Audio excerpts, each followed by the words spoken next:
بہت پیسے والا تھا، عزت و شہرت والا تھا، اس کا کام بھی بہت اچھا چلتا تھا، ہر وقت اپنے کام میں مصروف رہتا تھا، لیکن اندر سے بہت غمگین تھا، اندر سے بہت ٹوٹا ہوا تھا، اس لیے کہ اس کی کوئی اولاد نہیں تھی۔ گھر پہ آتا، اس کی بیوی تھی، جب وہ غمگین ہوتا تھا تو اس کی بیوی اسے تسلی دیتی تھی، بہت اچھی اس کی بیوی تھی، ہر دکھ سکھ میں اس کا ساتھ دیتی تھی۔ ظاہراً تو اس کی بیوی اسے تسلی دیتی تھی، لیکن راتوں میں اٹھ اٹھ کے رویا کرتی تھی، وہ بھی بہت غمگین رہا کرتی تھی، اپنے شوہر کے سامنے خوش رہتی اور راتوں میں غمگین ہو جاتی۔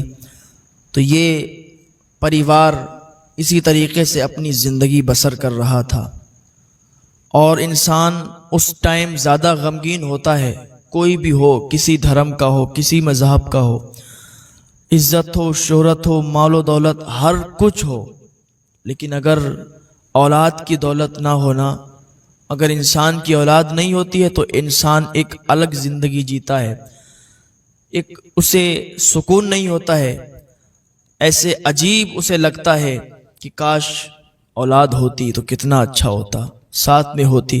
یہ غم اسے ستاتا ہے۔ انسان کتنی بھی شہرت، عزت، پیسہ، دولت حاصل کر لے، لیکن اگر اولاد نہ ہو تو سب کچھ اسے بیکار لگتا ہے، کتنا بھی مالدار ہو۔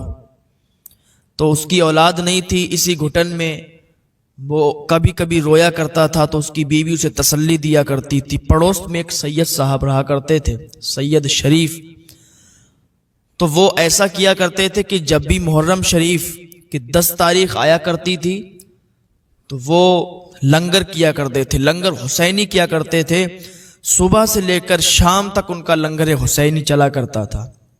لوگ آتے تھے، کھاتے تھے، چلے جاتے تھے، غریب آتے تھے، فقیر آتے تھے، ان کو بڑا تقسیم کیا کرتے تھے۔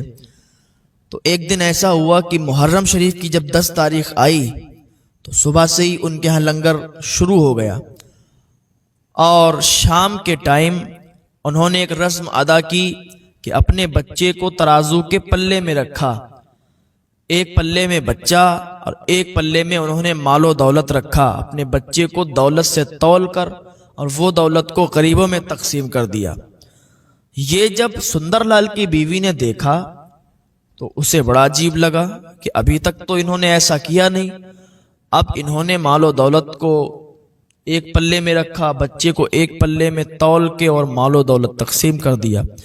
جب شام ہو گئی، بھیڑ ہلکی ہو گئی، تب سندر لال کی بیوی سید صاحب کے گھر گئی، سید صاحب کی بیوی کے پاس، اور کہنے لگی، بہن مجھے یہ بتاؤ، ابھی تک تو تم لوگ ایسا کرتے تھے، صبح سے لنگر چالو کرتے تھے، شام تک تمہارا لنگر چلتا تھا، لوگ آتے تھے، کھاتے تھے، چلے جاتے تھے، یہ تو مجھے معلوم ہے کہ تاجدار کربلا امام حسین رضی اللہ تعالی عنہ کے نام پر آپ لوگ لنگر کیا کرتے ہو، اور اس دن ہر کوئی لنگر کیا کرتا ہے، ہر کوئی ان کے نام کی فاتحہ دلاتا ہے، لیکن یہ مجھے بتاؤ کیا یہ کوئی نئی رسم ہے کہ تم لوگوں میں کہ بچے کو پیسوں کے برابر تولتے ہو؟ تو اس نے کہا، بہن ایسی کوئی بات نہیں ہے، لیکن یہ ایک لمبی کہانی ہے، یہ ایک الگ کہانی ہے، تم نہیں سمجھ پاؤ گی۔ تو اس نے کہا، اچھا میں کیوں نہیں سمجھ پاؤں گی؟ اس لیے کہ میں ہندو دھرم کی ہوں، الگ دھرم کی ہوں، آپ ایسا کیسے سوچ سکتی ہیں؟ ایسا لگتا ہے آپ مجھے بتانا نہیں چاہتی۔ سید صاحب کی بیوی کہتی ہیں، بہن کیسی باتیں کر رہی ہو، میں تمہیں کیوں نہیں بتاؤں گی؟ اچھا ٹھیک ہے، اگر سننا چاہتی ہو تو ٹھیک ہے، میں تمہیں بتاتی ہوں۔ وہ بتانے کے لیے تیار ہو گئی، ادب کے ساتھ بیٹھ گئی اور کہنے لگی، سنو بات کیا تھی۔ ایسا تھا کہ میری اولاد نہیں تھی، میں اپنی زندگی میں گھٹ گھٹ کر رہا کرتی تھی، اپنی زندگی گھٹ گھٹ کر جیتی تھی، کبھی بھی آنسو نکل آتے تھے، کبھی بھی غمگین ہو جایا کرتی تھی۔ ایک دن ایسا ہوا کہ رمضان شریف کا مہینہ چل رہا تھا اور افطار کرنے کے لیے بیٹھے ہوئے تھے کہ ایک دم چیخ نکل گئی، ایک دم چیخ نکلی کہ یا حسین، یا حسین میری اجڑی ہوئی جھولی کو بھر دو، تمہارا درد تو ایسا ہے کہ کوئی بھی مانگنے والا جائے تو خالی نہیں لوٹتا، تمہارے گھر کی ریت نہیں ہے کہ کسی کو خالی لوٹائیں، آج آپ سے کچھ مانگ رہی ہوں، آپ مجھے نواز دو، میری اجڑی ہوئی گود کو بھر دو، میری سونی گود کو بھر دو۔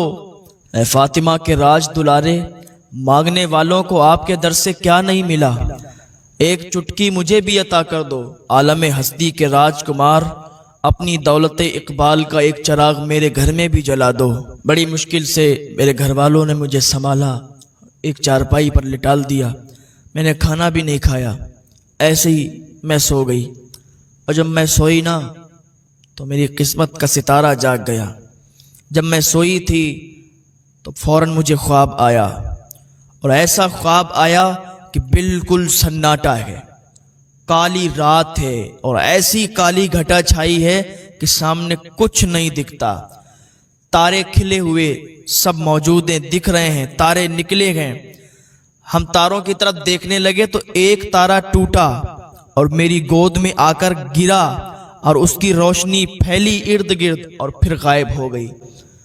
اتنا ابھی دیکھا تھا کہ کانوں میں آواز آئی، جا مایوسیوں کی مجدار سے تیری کشتی نکال دی گئی ہے۔ صدا لگانے والوں کو محروم واپس کرنا ہمارے گھر کی ریت نہیں ہے، تاریکیوں کی عمر ختم ہو گئی، اب جلدی تیرے گھر میں آرزوؤں کا سویرا چمکے گا۔ اس کے بعد میری آنکھ کھل گئی، نشاط و سرور کی لذتوں سے اچانک میری روح سرشار ہو گئی، امیدوں کی مرجھائی ہوئی کلیوں کو زندگی کا نیا فروغ مل گیا۔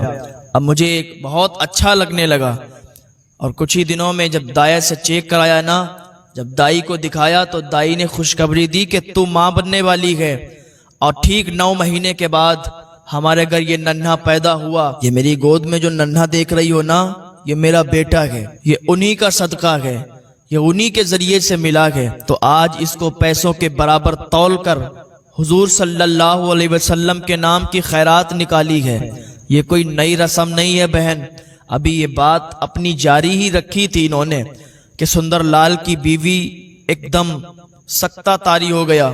آنکھیں بند کر لیں سندر لال کی بیوی نے، اور جب آنکھیں کھولیں تو آنکھیں بھیگ چکی تھیں، آنکھوں سے اشک جاری ہو چکے تھے، وہ رونے لگی تھی۔ تو سید صاحب کی بیوی نے جب دیکھا کہ سندر لال کی بیوی رونے لگی تو کہا، بہن آپ رو کیوں رہی ہو؟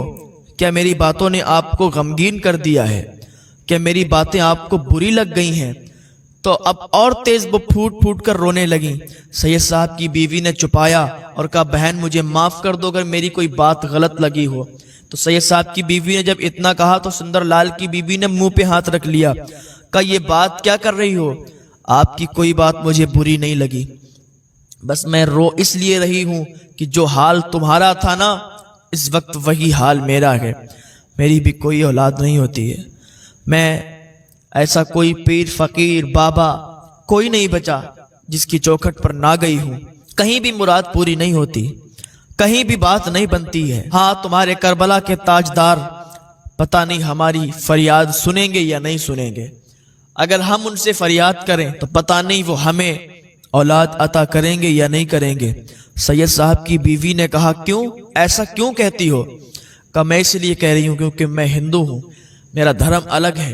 سید صاحب کی بیوی نے کہا، سنو بہن، ان کے در پہ جو بھی مانگنے جاتا ہے نا وہ اسے عطا کر دیتے ہیں، اور بہن سنو، ان کے نانا ایسے کہ وہ رحمت للعالمین ہے، سارے عالم کے لیے رحمت بن کر آئے ہیں، وہاں جب کوئی مانگنے جاتا ہے وہ دھرم نہیں دیکھتے، عطا کر دیتے ہیں۔